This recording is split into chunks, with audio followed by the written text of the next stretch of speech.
Hello and welcome to the two-man power trip of wrestling. I'm your host, JP John Poz. With me today, very special guest, former All Japan Pro Wrestling All Asia Tag Team Champion, of course, the former Smoky Mountain Wrestling Tag Team Champion. He's one of the legendary Fultons, Mr. Jackie Fulton. Welcome to the two-man power trip. How you doing? Thank you very much. It's my pleasure to be on. I want to say hello to all the great wrestling fans out there. So you got a big show coming up in Ohio. I always mispronounce the way you say it, but I know it's a big show in Ohio on the 11th, of course, of March. That's How do you say right. it? Yeah, it's Chillicothe, Ohio. It is kind of hard. Chillicothe. Yeah, Chillicothe. There you go. Yep. Yep, coming up a week from Saturday, March 11th, right there at the OUC Shoemaker Center. We got all kinds of great guests. We got the Fan Fest starting at 12 o'clock. And then the big show starts, the Super Show starts at 7. It's called Glory Days. 4 people are going to be inducted into the Ohio Professional Wrestling Hall of Fame. One of them being a local wrestler named Farmer Bob Miller. Another one is Superstar Bill Eadie, everybody knows. Another one is the great referee Tommy Young. And last but not least, my dad, Big Jim Hines. He helped my brother get started in promoting back in 1977. So all 4 are going to be inducted to the Ohio Professional Wrestling Hall of Fame. That's awesome. Reunion 2, of course, the Glory Days Bash. You guys always draw a big crowd there in Ohio. I mean, it's nuts trying to follow it to see what promotions are doing well. And that it's like 1,000, 1,500. I mean, it's always a lot of people you guys draw over there. It's amazing. Oh, yeah, more than that. Yeah. Yeah, we got my nephew Dylan. He's a great promoter. My brother, Bobby Fulton, Jimmy Hines, he promoted for years. Like I said, him and Dad started in 1977. You got the combination of experience and the technology of Dylan, and they form a great team, and they do an awesome job. And they're expected to. They're hoping for about 4,000 or 5,000 people at the Shoemaker Center.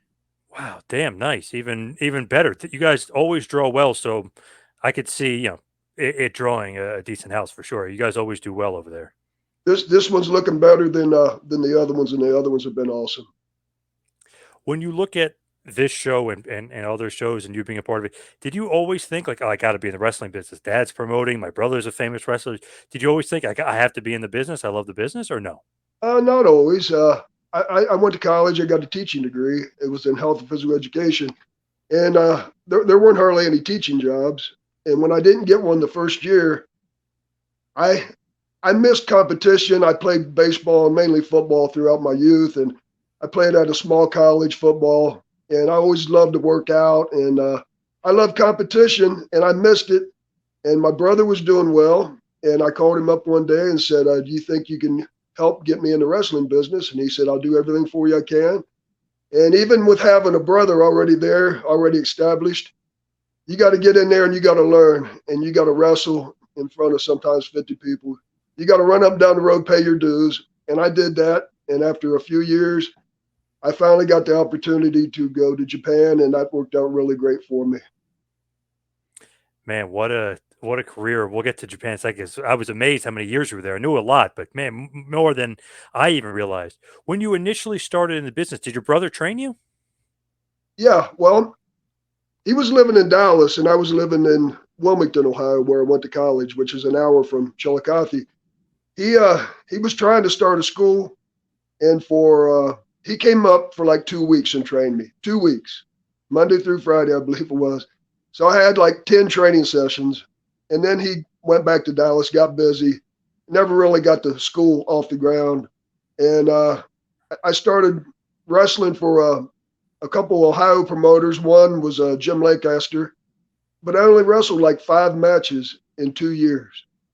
And, it's going to take you forever to learn at that rate. So my brother called Bill Dundee up.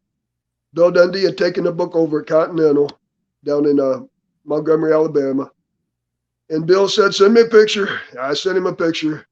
He called and said, "Do you still look like that? Sometimes people send me pictures of 10 years ago." I said, "That was about 2 months ago." Yeah. So he had me go down. I went to Tennessee to his house. He had a school. He had me and Jamie, his son, get in the ring and do 2 or 3 spots. Luckily, what Bill called were the 2 or 3 or 4 things I knew how to do. One of them was throw a drop kick. And he saw me throw a drop kick and he said, "You can work, mate, let's go."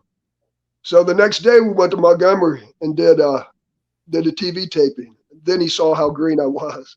But he didn't send me home. He kept me there. I was there about 3.5 months. And then Bill decided to go back to Tennessee, and Robert Fuller took the book over, and it was a small territory. Only 6 baby faces full time and 6 heels. So of course Robert brought his own guys in, and I was the first, I'm sure, because I was the greenest to be released. So I came over to Charlotte, and my brother and Ivan Koloff started a wrestling school about that time. And I would help them train guys, and I was still getting trained myself. Work with my brother as his tag team partner 2 or 3 times a week, 12, 13 shows a month, and learn from one of the best. When you look at that and you're doing that with your brother, is that like a great feeling? It's like, wow, man, like I kind of made it a little bit, I'm getting it, but I'm working with my brother. Like, was that a cool experience? Yeah, he was hard on me, which was good. It was good for me. I'd get out there and think, man, I did good tonight. And then on the way home, you did this wrong, you did this wrong, you did that wrong. So, but that's how you learn. My brother's never been known to sugarcoat things, and that's how I learned. Yeah, working with him, and eventually, I wanted to go to Japan, and it took a little while to get booked over there. But Lord James Blair's, I sent him a tape of me and my brother working at the school. We went hard for about 15 minutes, Japanese style, and sent it to Lord Blair's, and he took it to Baba, and they ended up booking me later on. That's great. A lot of pressure though for being Bobby Fulton's brother. You know what I mean? Because he's a great worker. The Fantastics are world renowned. They're known as being. Was that a lot of pressure getting in and being his brother? You know what? It was a little bit. Um, it's tough when you're stepping in somebody's shoes like Tommy Rogers, and I never got in it to try to be the third Fantastic, but that's just how it worked out. I know a lot of fans probably still to this day say you're not the real Fantastic, and I've never really tried to be. Me and my brother were just trying to make a living. Tommy was living down in Florida, my brother in Charlotte, and some people didn't want to fly another guy in, so we started working as the new Fantastics. We got some WCW television, which helped our independence out. I never really wanted to try to replace Tommy, but that's just the way it worked out, and I wouldn't recommend that for any young wrestler. Get your own gimmick, get your own gimmick and be your own guy, because the fans, they're always going to think of Tommy and my brother, and rightfully so, because they were a great tag team. When you look at it though, with Tommy Rogers, how was the relationship with him? Was he like, "Oh, I'm the Fantastic," or he didn't have a problem with it? We didn't argue or have words or nothing, but I'm sure he was thinking. Here's a good example. When I first went, I went as Jackie Fulton, my first Japanese tour for All Japan.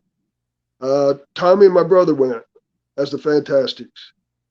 That was in January '92. In May of '92, we got the itinerary, and they had me and my brother as the new Fantastics, and Tommy Rogers and Dean Malenko under a name. I think it was called the Sunshine Boys, because they were both from Florida.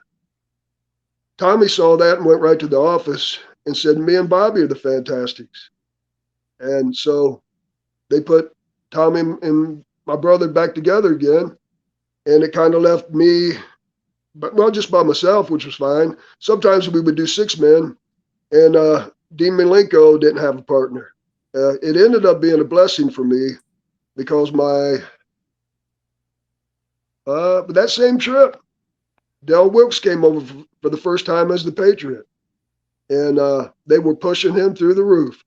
He was getting over like crazy. He looked great, had that great body, great worker, big guy, 6'3", 4, 290, 280 pounds.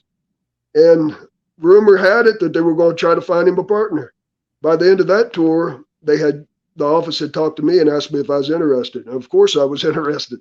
I knew that was it was an upgrade for me because instead of going like 3 times a year, I would go 6, 7, 8. And eventually I started going on all 8 trips a year. So I said, of course I'd love to be his partner. So they said, we want you to be called the Eagle. And I said, that's fine. And they went from there. Where does that come from? The eagle and like the gimmick. Where does that like emanate from? Well, the Japanese office thought of it. They wanted it to be something patriotic also. And they wanted me to wear his same tights, except have a little bit different mask. It was their idea. And, you know, I was listening to whatever they wanted me to do. I was just happy to have a job because, you know, the unemployment rate in wrestling today and even back then was pretty high. Did you like the gimmick though? Did you think like, okay, I could work with this. This is good, or were you like, I'm just doing it because it's a job? I kind of liked it, but once again, I was a replacement. You know, I was like the second Fantastic, the third Fantastic, whatever, and then I became like the second Patriot. So once again, I liked it, and you know, they were pushing us. They put the All Asian straps on us. We beat Kabashi and Kikuchi, I believe, in 1993, and I loved working with Dale. He was a real nice guy. He, like I said, he was getting over, and I loved it, and I loved the fact that I was going a lot. What did you think of the culture over there and the lifestyle? Was it like culture shock, or did you like it over there? What did you think about Japan? Yeah, it's definitely different. You know, Tokyo's so crowded, you can't hardly walk down the sidewalk, and it was different. You know, at night, lights everywhere. But I loved it. The people were nice. I loved the food. Some of the Americans would go over there and say, "Oh, I can't stand this food." I loved their food. I would go over there and gain 10 pounds on a tour, eating so much Korean barbecue and all the sushi and all the great food in Japan. So I loved it, but I will admit I had never been out of the country. My first tour was a 30-day tour, and I had never been out of the country that long, and I couldn't wait to get back home. Then I couldn't wait to go back again. Did you speak the language at all? Not much. I probably end up knowing 50 or 60 words, which I forgot about most of them by now. But I wasn't really great at picking up a foreign language.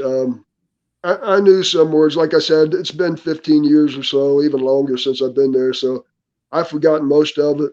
But I wasn't like Richard Slinger, Terry Gordy's nephew, who was a young boy, or Monokea Mossman, Kea, who lived at the dojo. They learned how to speak really fluent Japanese. And I was nothing like that. No, because you really didn't have to. Most of them spoke English, except for maybe a smaller town at a restaurant. But most of the big cities, the Japanese spoke English too. So you're really not forced to. But I wish I would have tried a little bit harder and picked it up better. Yes. Who do you go out with? Like when you're going out, do you go out with the Japanese guys? Do you go out with the gaijins? Who do you go out with when you go out? Gaijins. We all stayed together. Yeah. You never. Once in a blue moon, one of them might come and take you somewhere, like Tenyu did. Pick 2 or 3 of us up, you know, later on, and would take us out to eat. But no, normally you don't eat with the Japanese whatsoever.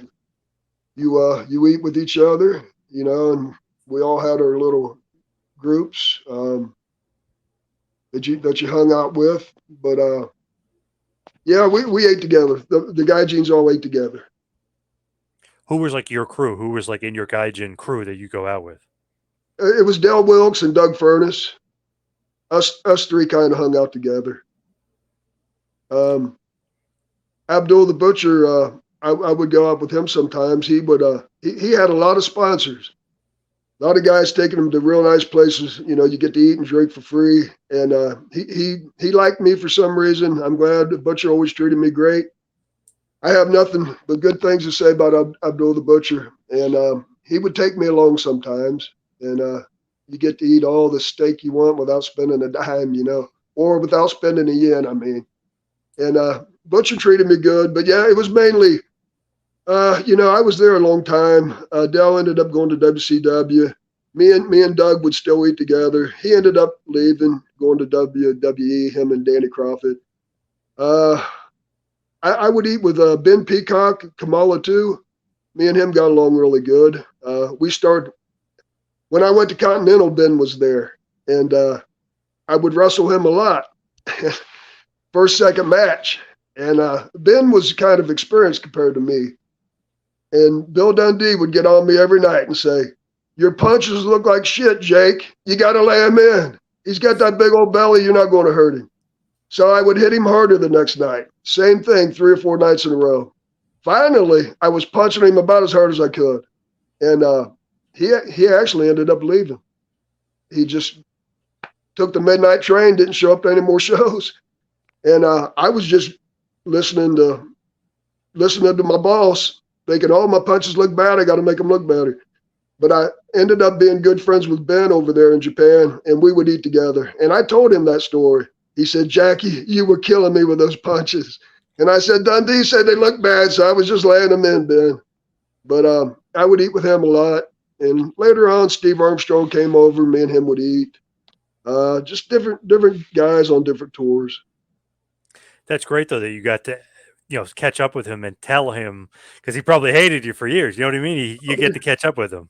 Yeah, I at least gave him the reason. That was the truth. Yeah. I was thinking, I don't think they look bad, but the boss says they do, and he's been in the business 30 years. He knows more than me. So yeah, I got to tell him that. Yeah. Did you like Dundee? Just kind of going back for a second on him. Like, did you like Bill? You like working for him? Yeah, because he gave me a break, and like I said, he saw how green I was after a day or two, and he could have sent me home, but he didn't. He gave me a chance. He kept me there, and I love Bill Dundee. Yeah, he helped my brother out immensely too when he was starting. He didn't have to keep me there. He could have sent me packing after a couple of days, but he didn't. So, and he's actually the one that named me Jackie Fulton. When I wrestled my 4 or 5 independent matches in Ohio, I was wrestling as George Fulton. And he said, "Can I change your name, mate?" And I said, "Sure." And he came back with Fabulous Jackie Fulton. Of course, kind of took it from Fabulous Jackie Fargo. But I didn't know that because I grew up in Ohio watching the Sheik's territory. Bobo Brazil, the Sheik, Flying Fred Curry, Pampura Firpo. That's who I watched. I really didn't even know who Fabulous Jackie Fargo was. But after a week or so, they dropped the Fabulous name and just called me Jackie Fulton. That's great though, because it's a cool name. You know what I mean? And you didn't even realize the history behind it, but it's a cool name. And obviously, he knew the history. Yeah, the fans would say, "Did you take that from Fabulous Jackie Fargo?" And no disrespect to Jackie, because I know he's a legend, one of the biggest legends in wrestling. But I didn't get that television, so I didn't know him. So I would be like, "Who's Jackie Fargo?" Well, I found out soon. What did you think about, like, when you were a kid watching wrestling? What did you think about the business, and like, who was your guy? Like, were you a Bobo Brazil guy? Did you hate the Sheik? Did you fear the Sheik? Like, who'd you like? I love Bobo, and I really loved Flying Fred Curry because I loved his drop kicks. And I loved his dad, Wild Bull Curry, Pampura Firpo. I loved the baby faces. Tex McKenzie was another one I remember. Someone told me later that knew him, said he wasn't that great of a worker, but as an 8-year-old kid, I loved Tex McKenzie, the big 6'6" cowboy. He was another one. I like the baby faces. I hated the Sheik and was afraid of the Sheik, but I loved watching him, especially live. We went to Dayton Hare Arena when I was probably 12 years old, and Andre the Giant was a special guest there. And I didn't know, I didn't dream that 15 years later, me and my brother would be in the same wrestling ring in Japan for All Japan, wrestling against Andre the Giant. I never would have thought that, but that came true. I ended up wrestling Andre 3 times. Wow, I didn't realize that. That's amazing. Was he moving around much at this point, or not much? No, sir. No, it was late 92. I believe he passed in January 93. Yeah. It was 6 mans. They would put him with 2 young Japanese boys. And it was me, my brother, and the Patriot one time. Me, the Patriot, and Joel Deaton another time. And I can't remember the third one. Probably me, the Patriot, and Joel Deaton again. But no, sir. He wasn't moving around that well. We worked around him. He stood in the middle, and we bumped our behinds off. And he got in a little bit and did his few things, and then got out. So he's not taking any bumps, obviously, at this Well, point. he did not leave his feet, no, sir. So Actually, the one time he beat me, toward the end, he wouldn't sit on your chest like he used to do because he was older and he couldn't stand up, So what he did with me is he just put his boot on my chest. 1, 2, 3. It was still an honor, though. yeah. To me, it's still so crazy that he literally was wrestling like 6 months before he passed away. Because it's like, wow, I can't even believe he was out there to begin with. Because in WWF in '91, remember he was walking with crutches and stuff, those arm crutches. It's Yeah, crazy to think that he was wrestling in Japan in late '92. yeah, yeah. And I'd have to check it, but I think it was January. I remember coming home from a tour, and I worked an independent show around North Carolina. And on the way home, I heard it on the radio. The legend Andre the Giant has passed, and I was like, oh my goodness. Andre the Mighty and Now and Ogawa defeats Bobby Fulton, Jackie Fulton, and the Patriots. So you and your brother got the team against them. That cool. All right, Yeah, yeah, that's and awesome. that was before I was wearing a mask. I think I worked him once as Jackie Fulton and twice as the Eagle, because the tag team tournament was November into December, and that's the first time I was the Eagle, and me and the Patriot were teamed up. So yeah, that was the first time I was the Eagle. So we probably worked him twice on that tour. Like On the as a fan, like in the United States, I was like, Andre, he was done in '90. After WrestleMania 6, he left. No, he's still wrestling for 2 more years. That's just amazing to think. It's awesome to get in the ring with him, even though he couldn't barely move. I mean, one of the biggest legends ever in the history of the business. oh, he was the biggest in my opinion. Yeah, a lot of times nowadays when someone finds out somehow that I used to wrestle, they go, "Well, who's the biggest name you wrestled?" And I say Andre the Giant, and I don't think they believe me, but I don't care. I know the truth. Yeah, but that's awesome though. That basically, his last run, you get to wrestle and lose to him, which is an honor too. You get to take the pin from him. It was a complete honor. Yeah, and the magazine even had a picture of him standing on my chest, getting a 1, 2, 3. Oh, that's awesome. Very cool, I man. It's kept, just crazy to think that he's still going. Then 92. Wow, yeah, bless his heart. And he lived in just outside of Rockingham, North Carolina. big farm, right? Yeah, and he worked an independent show or two around here. I know North Wilkesboro, North Carolina, a guy by the name of Carl Brantley, who wrestled as Vladimir Koloff. Ivan Koloff took him on as another nephew, Vladimir. He ran a show, and he got to be friends with Andre because Carl's family owned a farm too, a ranch. So Andre was at his show one time, and so yeah, he was still working independence and still going to Japan some. And you wrestled Vladimir a couple times, right? In Smoky Mountain, him and Ivan was a little bit of a feud, right? Absolutely. The Fantastics against the Koloffs, yeah. Yeah, we all trained Vladimir, Ivan and my brother, and I was helping train him too. Like I said, I was still learning, but I would get in there with them guys, and so yeah. And I think it was my brother's idea. My brother was running a show in Ohio, and said, Ivan, I'm going to make him a Koloff if you don't mind. And Ivan said, I think that's great because he was big. He was about 6'2", 300 pounds. Yeah, he looked a lot like Nikita. He sure did. Is he still alive? Is he still? Carl, Yeah. yes, I believe he is. I believe he is. I haven't heard from him for a long, long time, but I believe he is. Do you have the picture of you and Andre from the magazine? Do you still have that? I'd have to look. I would have to look it up, but I still have it. I still have. I have a bunch of old Japanese wrestling magazines and programs put away in storage, but I would have to look it up. But I do still have it. Yes. So when you're over there in old Japan, what's the relationship like with Giant Baba?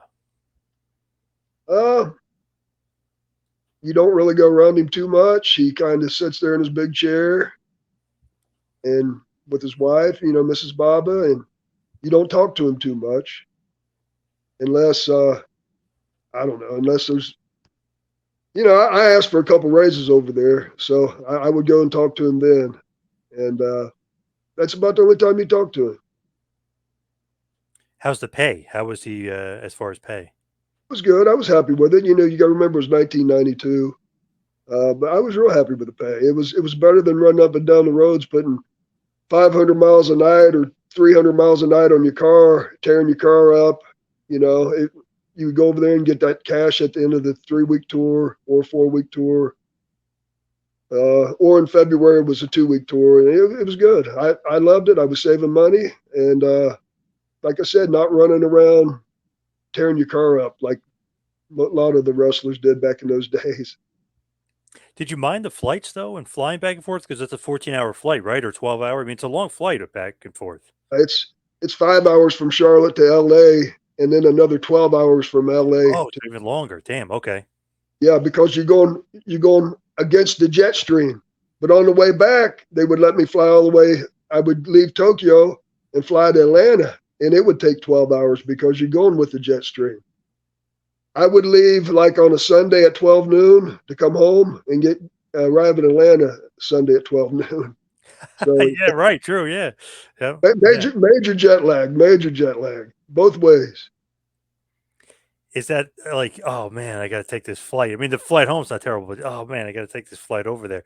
Was that kind of like taxing after a while? Because I mean, you flew over there, God knows how many times. Yeah, I think I had 52 trips over. Yeah, but at least they flew us business, and the seats are bigger, and they treated you like a king. They fed you great. Whenever you wanted something, it was Japan Airlines, and they would treat you like a king. Drink as many beers as you want. That's what I would do. I would get on there and chug down a few beers and eat my big old steak, chug down a couple more, and wake up in Tokyo. Nice. That's the way you should do it. Pass out a little, right? Yeah. Yeah. I remember my first trip. I was completely excited, of course, because I knew this was a big opportunity. You either pass or you fail. And most guys go over there once and never, ever go back. Most. And I was excited. So I looked around. Everybody else was sleeping. All the other wrestlers, all the other boys were sleeping, and I'm wide awake. But then the next day, you got to get out there and you got to perform, even no matter if if you're jet lagged, if you feel horrible, you got to get out there and kick it in for 15 or 20 minutes. But it seemed like the jet lag always hit worse coming home. Took 2 or 3 days. It almost felt like you had the flu, and we were completely exhausted for 2 or 3 days. But yeah, the frequent flyer mileage was great. Oh yeah, true. Who's like the booker? I know Bob obviously is in charge, but is he the booker himself too? Like, who was the booker, and was there a separate booker dealing with the gaijins? I know obviously the talent intermingles, but like, who's booking you guys? Yeah. Fucci did it for a long time. The travel agent was in Los Angeles. His name was Mr. Enna. He would be the one to contact you normally. Fucci booked it for a while, and man, my memory's going bad. In '92, it was an older guy that used to run right before intermission. For the life of me, I cannot think of his name. Wow, I can't think of his name. But like I said, Fucci was for a long time. But after I got in there with Dell, they gave us our tours. They say you come boom, boom, boom, boom, boom, boom. And that was nice because you could set up everything around that as far as independent shows or vacations or whatever. And it was nice to know when you were coming back. Before then, we would leave without knowing, pretty much. And then suddenly Mr. Annie would give you that call. And you say, okay, I get to go back to work. But like I said, when I got in with Dell, they started giving me and him our dates for the whole year. They don't do that with everybody, though. What did you think of like Japan and the wrestling scene at that time because man, go back and watch. I mean, all Japan is hot at that point. I mean, the crowds are nuts. They're always packed. You guys have the best gaijins. You guys might have the best Japanese wrestlers. I mean, it's pretty loaded in all Japan Pro Wrestling in the early '90s. It was amazing. I mean, I had wrestled for WCW some and saw some big houses, but I never saw standing room even in the aisleways like I did there. And a lot of times, like I said, we were working independents and, small crowds. To go from that to seeing Stan Hansen part the Red Sea with that bull rope, going through those Japanese people, it was amazing. It was an honor, and I loved every trip. And just thinking about Hanson and stuff, maybe the best gaijin of all time. I mean, arguably, you could say he was, but man, what a force over there. And obviously, he lived there full time, so it's not like they're flying him back and forth. He like became a staple of Japan as a gaijin. Well, actually, he did fly back and forth. Oh, he did. I thought he lived over there for a time period. Okay. Well, he may have for a few months before I got there, but from '92 until I finished up around, I think I had a tour in 2006. Of course, Stan retired before 2006, of course, but no, Stan would fly with it. He lived in Jackson, Mississippi. Oh wow, I thought he lived over there for a period of time. Okay, interesting. Nice. Didn't marry a Japanese lady, Hmm. and she lived in Jackson. But you might be right. Maybe in the '80s he stayed there for 6 months straight or something. I'm not sure. What did you think about him though? Because from a fan perspective, like, oh, this guy's a killer. Oh my god, like holy crap, like this guy's nasty. Like, what did you think about Stan the Man? Yeah, he was. I really like Stan. He was another one like Butcher that helped me out a lot. I really didn't like working him because you're getting in there, getting your ass kicked. You know, not Yep. that I had a problem with that. When I was in there with him, that was my job, and I didn't mind doing a job. But it seemed like when Stan was in the match, even if he's on your team or against you, the intensity level of the match goes way up. And you gotta we worked hard every night, don't get me wrong, but you gotta really kick it in gear when Stan Hansen was in that ring. You really do. So when they came and hung the sheet of paper, for a long time you didn't know who you were working that day until they would come there a couple hours before the show and hang it on the wall. And it was always a relief to get a young Japanese boy in the second match as opposed to being in the main event with Stan Hansen. But he was great. He was great, and he was great to me. He actually took me and my brother out to eat Korean barbecue my first tour over there, and I don't know if he did that with a lot of guys, but he when Del Wilkes got his contract to go to WCW, me and Del were on the next tour. It was Del's last tour before going to WCW, and Stan said, "What are you going to do?" And I said, "I'm staying here, Stan." He said, "Are you sure?" I go, "What do you mean?" He said, "Did you talk to Baba?" I said, "No, I just figured he would know that I'm coming." He goes, "You better go talk to him." And I thought, yeah, Stan's right. I better go tell him I still want to stay here. So that's what I did. Stan didn't have to pull me aside and tell me that. But I just, it never crossed my mind that they might not take me because my partner's not coming. But I guess it should have. But I listened to Stan and I kept right on going.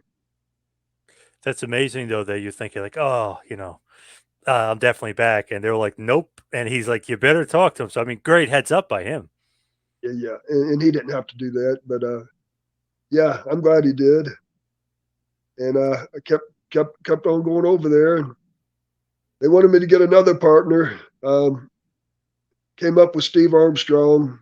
They called him the Falcon, and that tag team never really got over. It just didn't. I don't want to bury anybody. Steve's a great wrestler, United States style, but the Japanese style, as you know, is way different, and it just didn't. He didn't do that well on it. What do you think about that style? I mean, it's stiff, it's snug, whatever you want to call it. It's strong style. What did you think about the style? And I guess you kind of adapted to it while some others didn't. Yeah, I love the style. I loved it. I loved it like it's a competition, me against you.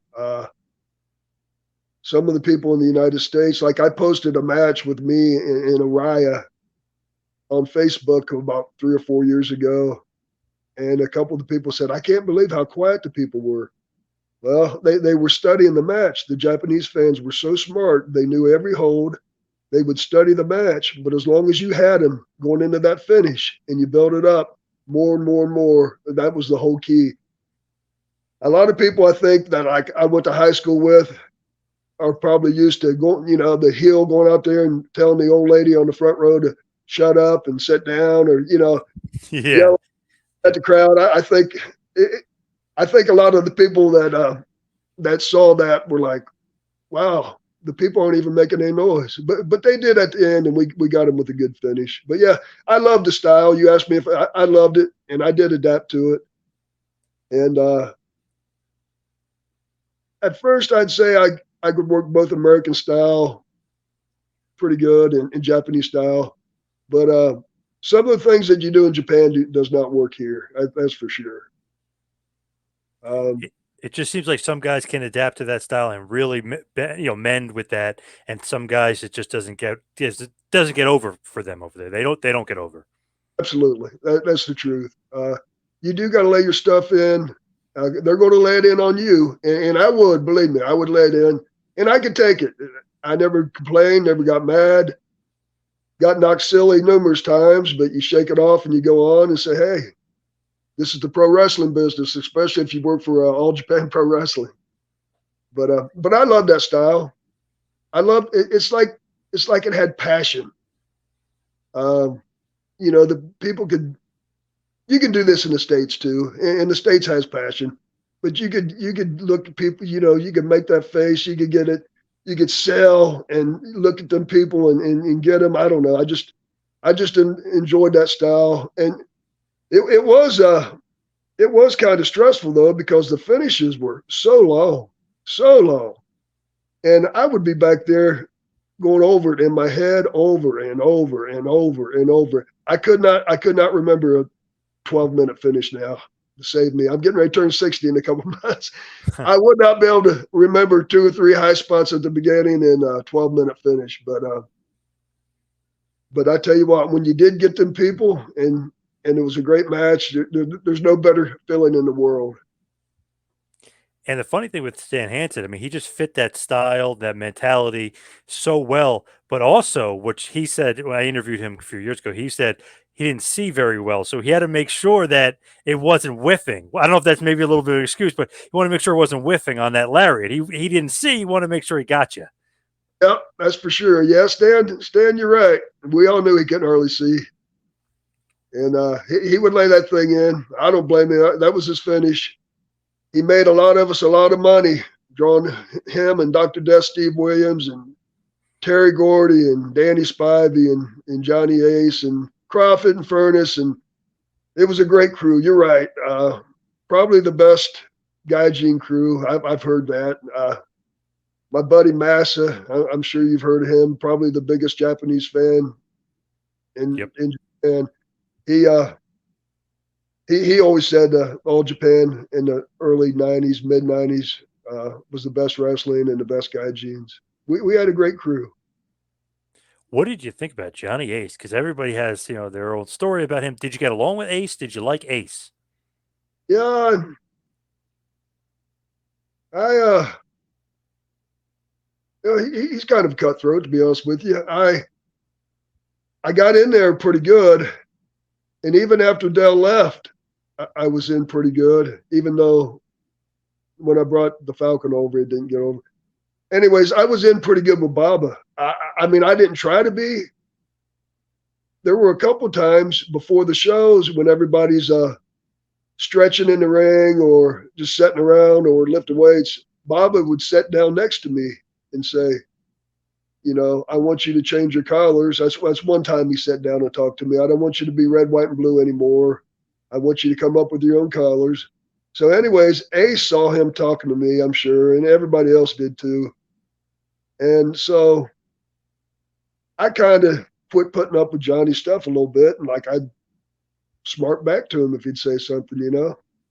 But later on, Johnny got more and more and more powerful over there. Where when I went back as George Hines, I just kept my mouth shut if Johnny would say something to me. He had the stroke. Yeah, when he got in with Mr. Baba and Mrs. Baba, I thought he just got lucky.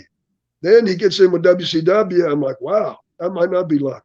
Then he gets in with Vince, WWE. I'm like, that guy's a master at selling himself. Yeah, that's what it seems like. I mean, my God, worked for WWE for over 20 years. Yeah, then I guess he got in that big scandal, got in that trouble, right? I've Yep. heard of, don't know what was true, but I guess he's released and out of wrestling right now, I believe. Yeah.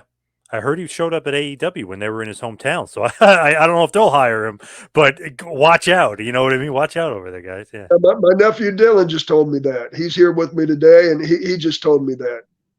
Well, Brian Danielson, it's his son-in-law, so that could be the part of the reason, but you never know. There might be something else going on. Oh, is Daniel Bryan? I didn't know that. I didn't know he was a son-in-law. Yeah, Johnny Ace is married to the Bella twins, their mother, and Daniel Bryan is married to Bree, one of the daughters. Okay. I did not even know that. So Johnny Ace, always known as a little cutthroat, I guess. Yeah, yeah. Dylan said he was hanging out with Dean Malenko down there in Florida. I guess. Oh, that would make sense too. Okay, yep. Um, yeah. I mean, yeah. He was a bit cutthroat. No doubt about it. One thing about it is, even after wrestling with all of us, all those tours, he never really tried to get any of us in to WCW or WWE.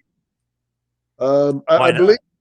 believe, I don't know. It's like maybe him saying, look where I am now. You know, I'm in the office, Vince's right hand man, and you guys are still over there taking bumps in Japan. Um, I heard he tried to help Bart Gunn get back in, but they said Bart had too much heat. I did. Really? Wow. When Johnny was in WCW, I did call him and say, hey, can I come in there and work a dark match and try to get a job? And he did. I did do that, but I never got a job. And the matches were good. So, and then I think he told me I was about 36 at this time. I think I remember him saying, we want guys, unless you're established name in the States like Ric Flair, Hulk Hogan, we want guys 25 and younger. And I'm thinking, well, why did you even have me come here to work this dark match, Johnny? If you knew you weren't going to, they weren't going to hire me. Right. So he's being nice, but then the other end, like, what are you being nice about? We're getting hired. That's the reason we're here. Yeah. Yeah, Joel Deaton. I've talked with him a few times throughout the years. You remember Joel Deaton? Oh, of course. He was on this run with you in All Japan Pro Wrestling, of course. For a while, yeah. He always said that about Johnny. He said he never got one of us, never got any of us a job, and that's the truth. Yeah, it does seem like I guess you could say selfish in a way, but yeah, he wasn't helping all the guys that he worked with for sure. I mean, he'd been on tour for years with all of us, and was he in WWE when Dr. Death Steve Williams went in there before that brawl for it all? I don't think he was he? No, he was still in All Japan. I was getting ready to say maybe he helped Dr. Death, but no, Dr. Death helped himself. That was Jim Ross for sure. Yep. Absolutely, yeah. They go way back, yeah. What did you think of the Japanese talent that was in All Japan Pro Wrestling? Because we're talking about the Gaijins being awesome. The Japanese guys, Kobashi, Kawada, Misawa, maybe the three best ever as far as Japanese wrestlers. Got to be up there. Jun Akiyama is great. I mean, Tenryu was there for a time. Jumbo Tsuruda's a god. I mean, there's so many awesome Japanese guys you wrestle too. You're right. They were great. They were great. I loved it. They were great. Yeah, you named some awesome ones, and I was in the ring with every single one of them that you mentioned, and it was an honor to be in there. And so I've been asked before, who would you say is the number one? It's tough because there's so many great ones, but I would say I like working with Kobashi probably the best. Kobashi worked hard every night, even if it was a smaller town. He would bring it every night, and a couple of the guys, they would take a night off or two, But then when the Budokan came or the Tokyo Dome, Misawa and Kawada, they would kick it in. I'd be like, okay, I guess they are the tops. What did you think about Misawa's elbow and Kawada's kicks, were they stiff, or just at a fan perspective, it looks stiff? Misawa's elbows were definitely stiff. Yeah, definitely. He laid them things in. Kawada's kicks not so bad. He was great, and they look like they'd kill you. Yeah. Remember him hurting me at all. But they looked incredible. He was just great. He was great. But When yeah, you that big elbow from Misawa, yeah, that was in there every time. when you look at all those guys, who are some like your favorites of the Japanese to work with? Yeah, Kabashi it comes to mind first. Akiyama was good to work with. Um, Ogawa, Omori. I remember when Omori was a young boy just starting out. I think he got to be a big star later on. I remember when Ogawa was getting beat all the time, and I think he ended up being Misawa's partner when they left for Noah. I love every single one of them. I loved working, even the young boys. I was on the tour when Akiyama had his first match ever against Ted DiBiase. Wow. They single match, first match ever. Teddy beat him because Ted came back as Stan Hansen's partner for like half the tour, and then he hurt his neck, and he had to go home. Ted might have been on 2 trips. I can't remember if he hurt his neck on the first trip he was back with Stan or the second one. But yeah, I remember Akiyama's first match. It's pretty amazing to think, because I mean he's been around for 30 plus years. Now he's like the old veteran showing up to some of these shows. Yeah. Oh, I know he is. Yeah. Yep. Did you That's how old did, I am. did you ever think about going to Noah? I know, really, if you think about it, from 92 to 2004, you're in All Japan Pro Wrestling. I mean, that's quite a freaking run. You said 50 plus tours. But did you ever think about going to Pro Wrestling Noah? Yeah, they contacted me a couple months after the split, and it was a guy named Ken he was from Hawaii, and he said they want to know if you want to come over. I asked for a big raise. I didn't know what to do. I knew Mrs. Baba had the money. I knew they had the TV and took about all the talent with them, except for Kawada and Fuchi and Kappa, the referee, and Tiger, the ring announcer. They took everybody else. I didn't know what to do, and I asked for like 1,000 more a week, and I never heard back. So I guess that was a no. Yep. But hindsight, looking back, I should have went for the same money, because they're still running, aren't they? Oh yeah. Oh, I might have been over there once a year just as a special guest, or once every 10 years or something. But I didn't know what to do. I did call Johnny Ace up when Ken called me, and I said, "What would you do, Johnny?" And he said, "Man, I don't know." He said, "Same thing I just said. Mrs. Baba's got the money. They got the TV.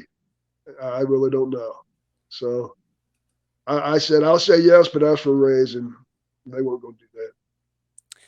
Giant Baba dies, the mass exodus, if you will. I mean, that was really a big shot to All Japan. I mean, that kind of killed, and Noah became gigantic. Obviously, New Japan was huge too, but I mean, Noah became gigantic. Yeah, yeah. They I was supposed to be off that July tour. What was it, 2001 or 2000? 2001, I think. I was supposed to have been off, and I had a girlfriend, and her and I had planned a trip to Spain. Bought her tickets, hotel, had everything ready. She was off that week of work, and Mr. Indy calls me like 4 days before the tour. Mrs. Baba wants you to come over. And I didn't know what to do, because you didn't turn them down. I never did.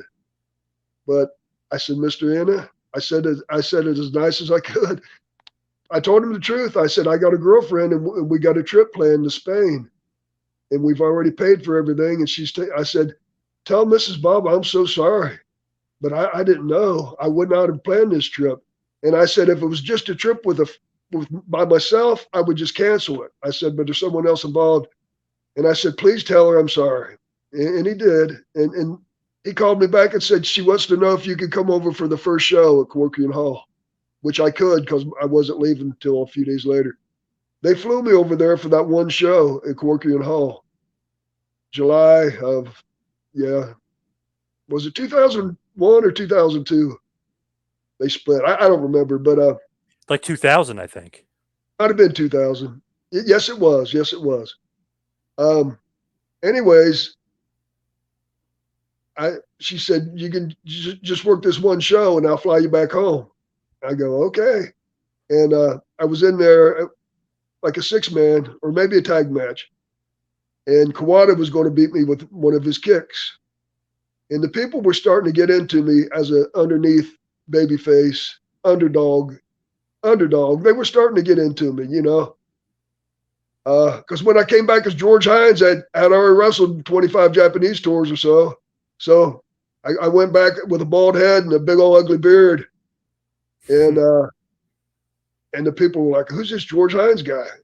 But anyways, a couple years later, when I was telling you about the big split, I worked against Kawada, and his finish was giving me one of them kicks to the back of the head.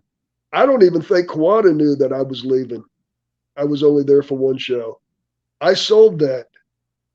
I sold it, and I made him carry me out of that ring and into the locker room. Kawada was, I saw it on YouTube. Kawada was like, he's saying, come on, get up. He wanted to shake my hand, you know, because Yeah. I sold it. Respect, I would not. yeah. I would not. And Bart Gunn was my partner. And Kawada, after they carried, the young boys finally carried me out, he held Bart's arm up, you know, like, I guess like solidarity for Mrs. Baba and All Japan Pro Wrestling. Yep. But because of that, everybody thought I got hurt because I was suddenly gone. And I came back like a tour later. Corcoran Hall was going, Georgie. They got me over big time. That's awesome. It was awesome. And the sell job is awesome. Yeah. Thank you. I even going to the bus, I sold it. The next day when I was going back to Narita Airport, there were some Japanese fans there. I sold it. I had a towel wrapped around my neck. I sold it all the way until I flew out of the country. That's awesome. That's the true blue worker, you know. You got to sell, baby. Yeah. That helped get me over. And you know, because there for a year or two, I'd get like 3 tours of George Hines, but then boom, 8. That's awesome. See, yeah, look at that. Yep, it Got you noticed, yeah. pays to be a team player sometimes. So as we start to wind it down, head towards the finish here, I know Smoky Mountain Wrestling you were kind of in and out. Was that something you wish that territory was around longer, or you were so deep embedded into All Japan Pro Wrestling you didn't really care about Smoky Mountain Wrestling too much? Well, I wanted Smoky Mountain to do well because you know, my brother and Jim Cornette go way back, and you know the boys need places to work, you know. But I was focused on Japan. It was way better money. Like I said, you didn't have to drive your car all over the mountains and back. That's kind of why they finished me and my brother up, because Jimmy Cornette would have this angle with the Heavenly Bodies, Stan Lane and Tom Pritchard, and then all of a sudden I'd say, Jimmy, I got to go to Japan the whole month of July. So one time they acted like I blew my knee out. They worked the angle like I blew my knee out. Right. And then I came back with a knee brace on. But after screwing his ankles up over and over, they finished us up. Plus, they were ready for Rock and Roll Express to come in as well. But no, I wish Smoky Mountain was still going on.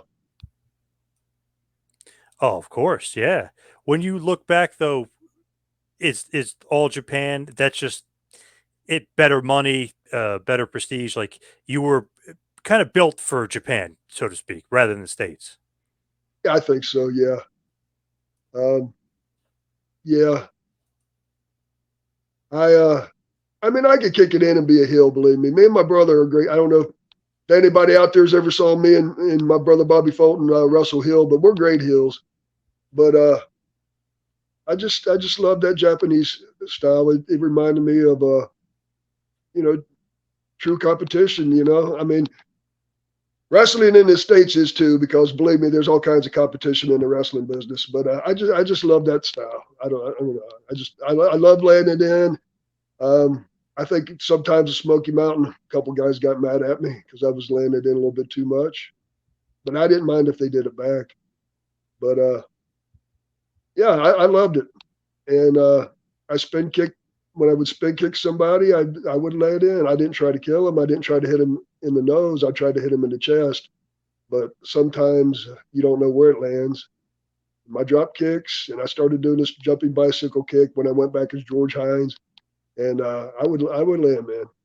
I would lay him in. Do you have a favorite wrestler that you wrestled? I know we talked to some of the Japanese guys, but just overall, your favorite opponent, or maybe a couple favorite that you had? Well, I really loved working Kikuchi and Kibashi, especially that all Asian match. That match, I've never seen it on tape. I don't even know if it's out there on tape, but that crowd was on fire. It was summertime, and that building wasn't heated, and the crowd was into every single move from the beginning. I loved working those guys.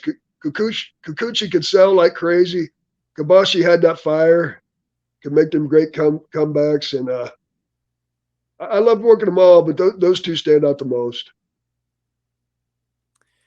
Now, as we close it up here, I want to mention, of course, one final time, Reunion 2, the Glory Days Bash in Chillicothe, Ohio, 3/11. There's a huge autograph signing earlier in the day, and, of course, the show later on that night. Just give us one last push and where everybody can find some info and ticket information for the huge show coming up on the 11th in Ohio.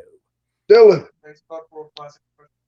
Say it real loud, Dylan. Facebook World Classic Professional Big Time Wrestling. Did you get that? Yes. World Class Big Time Wrestling on Facebook. Yes. Yeah, World Classic. World Classic Big Time Wrestling. Yes. Yep. Yes, sir. Yes, sir. We appreciate it. It's going to be a great crowd. If no matter where you are, even if you don't live in there, come out there. Sting, Rob Van Dam, Arn Anderson, Dylan's little brother Jaron's making his wrestling debut. Oh, wow. Nice. Listen to this, Brock Anderson with Arn Anderson in his corner. Jaron Fulton, my nephew, Dylan's little brother, with my brother in his corner. And Kerry Morton with Ricky Morton in his corner. That's going to be Tommy Young's going to be the referee. That's going to be a special match. I'm going to be out there watching that one. It's Jaron's first match. I can't imagine all the pressure he has on him to be in there with all those legends and the other guys. Yeah.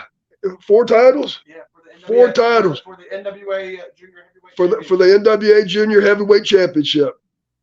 Your Nice. first match ever in front No of 4. pressure. No pressure, right? Yeah, Now, go ahead, sir. I'm sorry. I was going to say, what about you as far as social media and stuff? Are you out there? Do you do social media? I'm on Facebook only. Yeah, Facebook. Yeah. All right. So everyone head over to Chillicothe, Ohio on the 11th of March for Reunion 2, the Glory Days Bash. It's going to be huge, like it always is for the Fultons and World Classic Big Time Wrestling over there in Ohio. But Jackie, thank you so much for all the time. Really appreciate it.